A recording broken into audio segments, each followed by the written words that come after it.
បានជំរាបសួរបងប្អូនទាំងអស់គ្នាសម្រាប់បងណាខ្លះដែលមានគម្រោងត្រូវទៅដើរលេងនៅក្រៅប្រទេសហើយពិបាករឿងរៀបចំកៅអៅដាក់ទៅ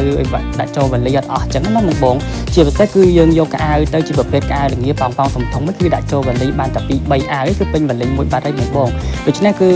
ថ្ងៃនេះយើងសូមណែនាំបងបងអំពីប្រភេទថង់បឺតខ្យល់ដែលមានលក្ខណៈស្វិតក្រាស់ជាពិសេសគឺយើងបឺតបានល្អទៀតជាទូទៅគឺយើងអាចបឺតបានមិនថាកៅអៅល្ងាពុកភួយខ្នើយកម្រាស់ឈុតធំក៏យើងអាចបឺតបាន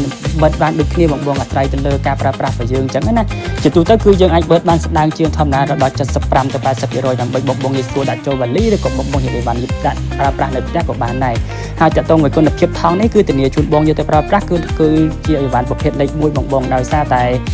ប្រភេទថង់នេះគឺមានលក្ខណៈស្វិតក្រាស់ជាពិសេសគឺយើងអាចប្រើប្រាស់សារឡើងវិញបានច្រើនដងទៀតដូច្នេះបើសិនជាបងចាប់អារម្មណ៍ទៅការសួរព័ត៌មានបន្ថែមឬក៏ទៅការកំណងអីបងអាចតើតើមានថាយូរខមមិន